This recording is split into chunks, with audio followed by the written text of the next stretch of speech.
Le travail qui a été demandé, c'était de répondre des photographies, des paysages qu'a fait Victor Regnault, qui était un grand scientifique et un photographe du 19e siècle, qui a fait une série des prises de vue sur Château-Chalon et sur Baume-les-Messieurs vers 1855, je pense, à peu près.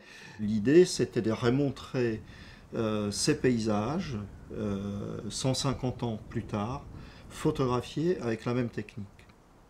Donc les premiers travaux dans cette aventure, c'est déjà essayer de repérer les lieux et en faisant un travail des prises de vue avec un appareil contemporain qui est un appareil réflexe numérique. Appareil réflexe numérique ayant l'avantage de trouver dans des informations qui concernent l'image la focale précise avec laquelle a été faite la photo. Qu'est-ce que tu cherches là, Martin? Je cherche à trouver l'axe exact d'où a été prise la photo de Regnault. Alors je pense que là je suis trop avancé, c'est un peu plus derrière. Et puis surtout c'est beaucoup plus haut. Je suis trop bas, je suis trop en contre-plongée. Donc le chemin monte là, je vais essayer de remonter, trouver les points.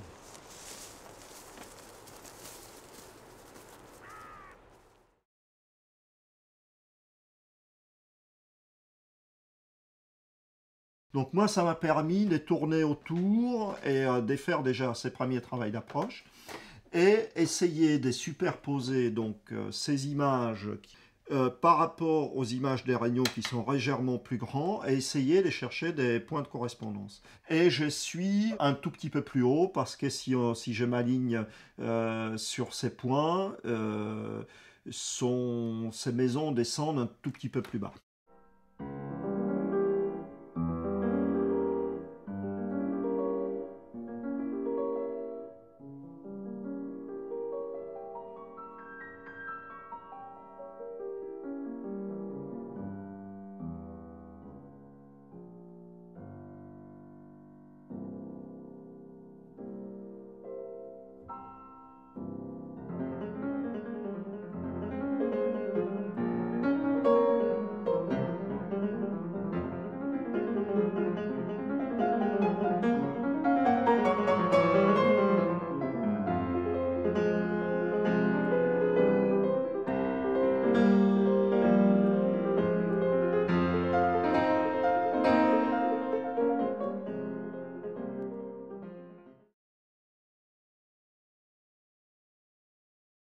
C'est un procédé où la première opération consiste à cirer la feuille de papier et ces cirages permettent d'isoler les fibres de l'action des produits qu'on utilise par la suite pour les sensibiliser. Et comme les fibres sont isolées, ces papiers peuvent se conserver quelques jours entre les moments où il a été préparé, sensibilisé, et les moments où on le développe. Alors, à l'époque, c'est quelque chose qui est quand même assez révolutionnaire, dans la mesure où la photographie, à l'époque, on est obligé de préparer les négatifs juste avant son utilisation et les développer sur les champs. Ça ne se conserve pas, ça ne reste pas sensible au-delà des même quelques heures, c'est déjà assez performant. Donc là, on franchit une barrière puisqu'on peut les garder dans l'état, disons, quelques jours.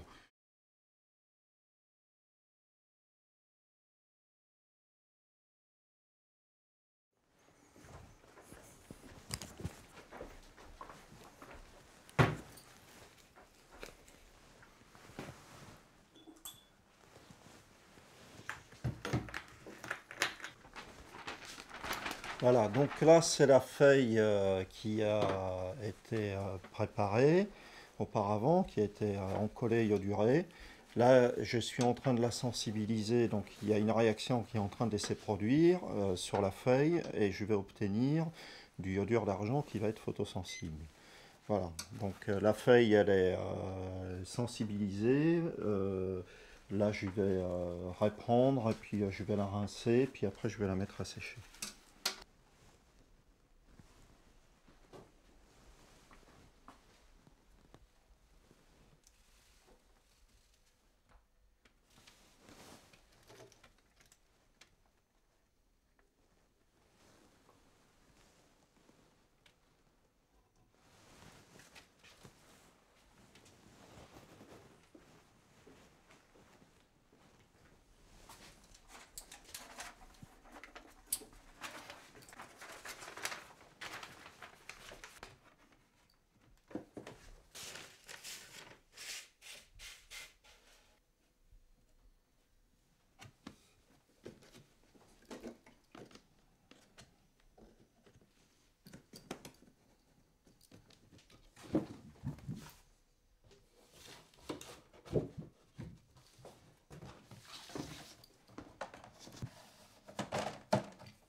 Il y a des branches au premier plan là, donc j'essaye de passer par-dessus. C'était pas comme ça au 19e, il n'y avait pas toute cette végétation devant. Voilà.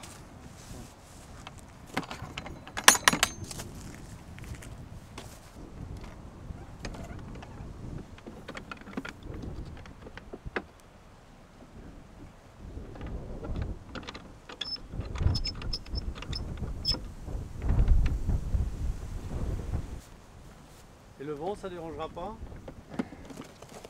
Il y en a un peu là, faudra faire attention. J'espère que ça va se calmer. On va attendre un petit moment où ça va se calmer pour faire la prise de vue. Pourquoi? Parce que si ça rentre en vibration, après l'image elle risque d'être floue. Voilà, déjà pas de niveau. On va monter l'objectif.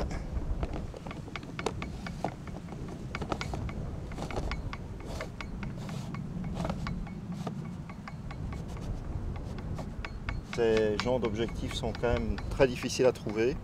Donc je ne suis pas rigoureusement identique à Regnault. Il a un objectif qui est, on va dire, 7 à 10% plus long que le mien. Ce qui est un écart assez raisonnable. Voilà, là, je vais faire la mise au point.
Voilà, donc là on revient de la prise des vues et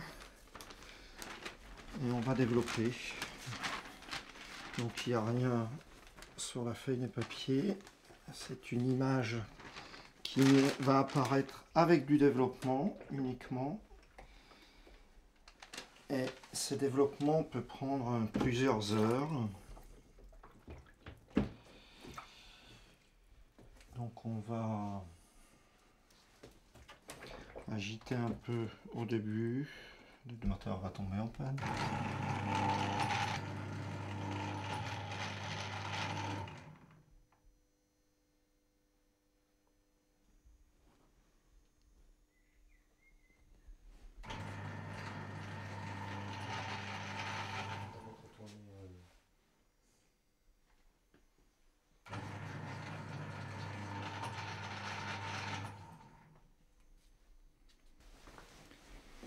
Bon, voilà, il est vers la fin. Ah, une petite bulle en dessous, ça c'est... J'espère que ça ne nous a pas fait trop les tâches. Ouais, il est pas mal là. On va pousser un peu plus les développements, mais après les demi-teintes ont tendance à boucher. Et des fois on arrive à... On les plante les négatifs. Donc on va s'arrêter là, on va la rincer. Voilà.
Alors la technique du négatif papier ciré au 19e, c'est quelque chose qui est décrit dans la littérature. On a souvent du mal à obtenir une densité du ciel qui est suffisante. Alors donc sur ce négatif, on a quelques défauts qui sont des coulures ici. Donc il est absolument, il est pas parfait. Au 19e, on aurait très facilement repris un contour sur les hauts de l'image, en fait, sur la limite entre les ciels et les paysages. Peut-être juste à cet endroit-là, et les restes du ciel auraient pu être cachés par un cache, ou alors il aurait pu être peint d'une façon assez grossière. La retouche fine, c'est se situant à la limite entre les ciels et les paysages. Les photographes retouchaient très régulièrement l'art négatif et on voit des retouches qui sont dans les ciels, qui sont faites ou bien au pinceau ou bien à la mine des plombs.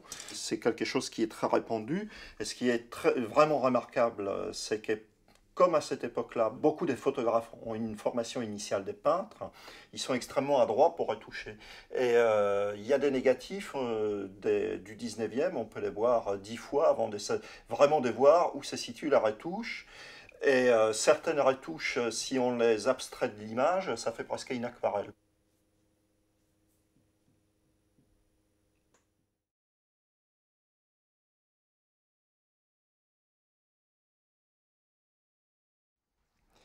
Bon, alors là, je vais sensibiliser la feuille pour les tirages du positif.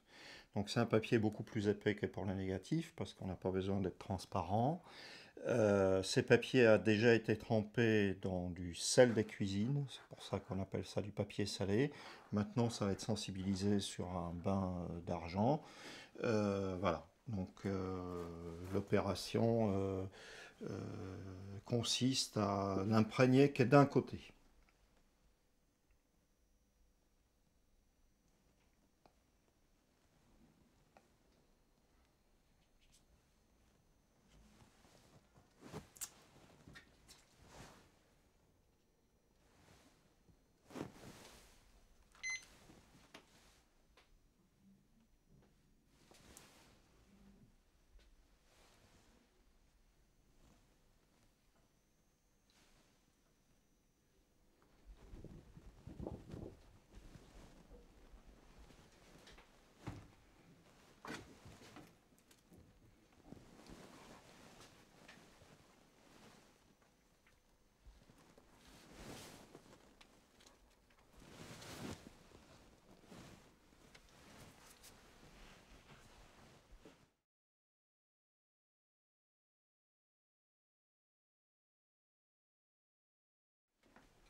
Alors là, je vais contrôler l'avancement de l'image qui commence déjà à bien noircir. Donc on peut regarder un peu où est-ce qu'elle en est. Au niveau de l'exposition, ça va assez vite, ça va un peu plus vite que je pensais. Voilà, donc c'est un négatif qui est assez transparent. Donc le temps de pause va être un peu plus court que ce que j'avais prévu. Voilà.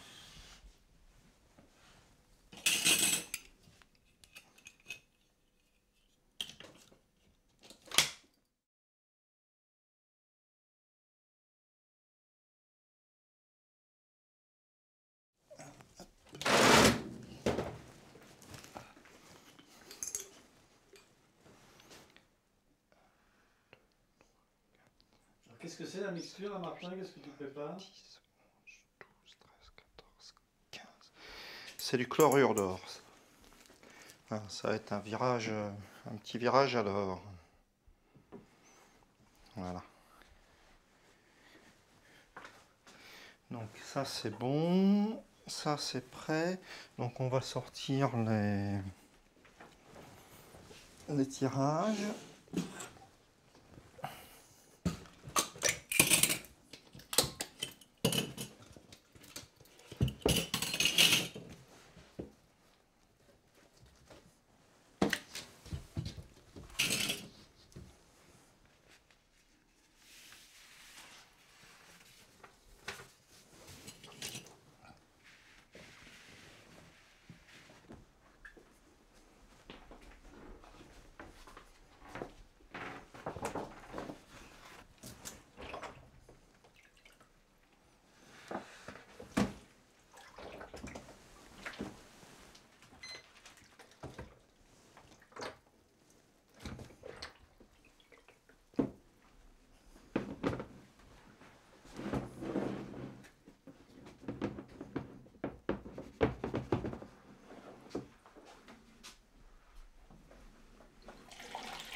Voilà, donc là, là c'est un virage.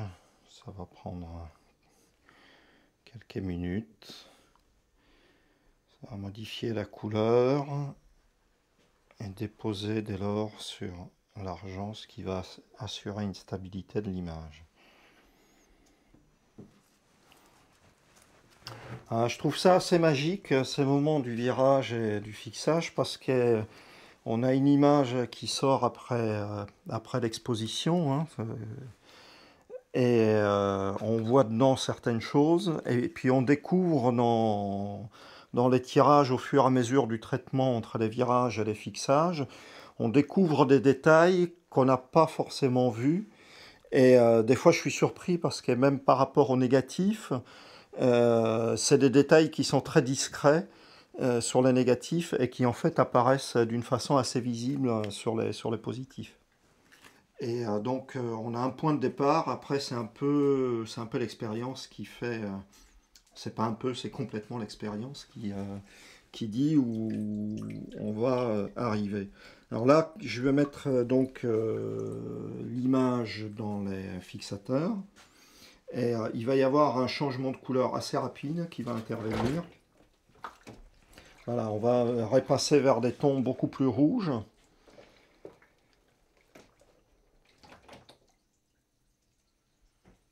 Mon travail à la base avec cette technique-là, c'est pas un travail qui est basé sur une approche nostalgique. Ça m'intéresse absolument pas. Je préfère revendiquer un regard qui serait quelque part un regard archéologique sur les présents.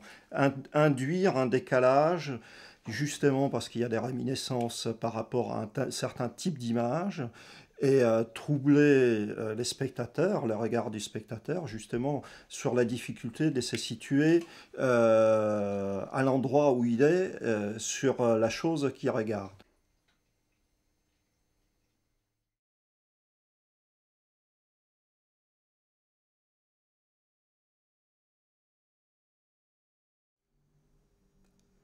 Alors, nous sommes ici dans l'exposition qui finalise l'ensemble du travail que j'ai effectué sur les photographies des Regnault. Donc, j'ai revisité le même lieu en utilisant la même technique photographique. Et on aboutit ici à une comparaison entre ce qui est une image historique d'il y a 150 ans et d'une image contemporaine. Et l'intérêt de ce travail, c'était justement d'avoir cette comparaison assez inédite, puisque je pense que ça n'a pas dû être fait très souvent jusqu'ici, ça n'a peut-être jamais été fait, de reprendre 150 ans après un point de vue, une photographie, la revoir avec la même technique.